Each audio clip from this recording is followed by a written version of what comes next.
Cut जाना, इस तरह पूरा परिवार अपनी देशभक्ति साबित कर रहा होता था। तब देश बलिदान मांगता था, तब देश लड़ जाने को कहता था, तब देश मर जाने को, मिट जाने को, फांसी चढ़ जाने को कहता था। किंतु आज देश लड़ जाने को नहीं कहता, आज देश मर जाने को नहीं कहता, आज देश मर जाने को, मिट जाने को, फांसी चढ़ जाने को नहीं कहता, बल्कि आज कोई व्यक्ति अपना काम पूरी ईमानदारी, मेहनत और पूरी लगन से करे तो ये उसकी सबसे बड़ी देशभक्ति है। यदि आप कहेंगे कि साल में 2 बार हाथ में तिरंगा ले लेना देशभक्ति है, तो फुटपाथ पर रहने वाला बच्चा जब ट्रैफिक की छांव में तिरंगा बेच रहा होता है, क्या आप उसे उसकी देशभक्ति नहीं कहेंगे? ये उसकी देशभक्ति नहीं, ये उसके पेट की भूख की शक्ति है। ये उसके पेट की भूख की शक्ति है जो उसे ऐसा करने पर मजबूर कर देती है। क्योंकि ना मस्जिद को जानते हैं, ना मंदिर को जानते हैं, जो पेट के भूखे होते हैं वो सिर्फ भोजन के निवाल को जानते हैं। अपने परिवार, अपने समाज, अपने देश के लिए समर्पण का भाव है देशभक्ति, और हर देशद्रोही के जीवन में आने वाला तूफान है हमारी सच्ची देशभक्ति। ताकि हर देशद्रोही समझ सके, अगर तू परिंदा है तो ये आसमान तेरा है, अगर तू दरिंदा है तो ये शमशान तेरा है। भाईचारे से रहना है तो रही जमीन पर, वरना कब्र भी तेरी और कब्रिस्तान भी तेरा है।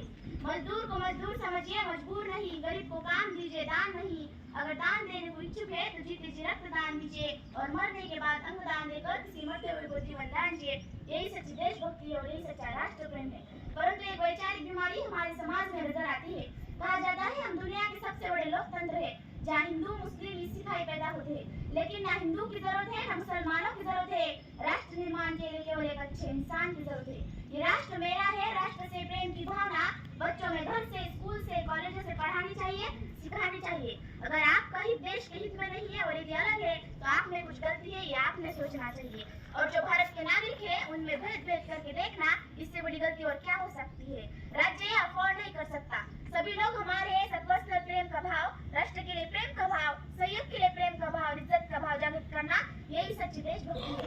भारत एक विकसित राष्ट्र बनेगा, ये हम अपनी आंखों से देखेंगे। यह तो है ही, लेकिन ये विकसित हमेशा रहे, ताकतवर हमेशा रहे दूसरों की मदद करने के लिए, इसीलिए नहीं कि किसी को जीतने के लिए, मदद करने के लिए ताकतवर रहे।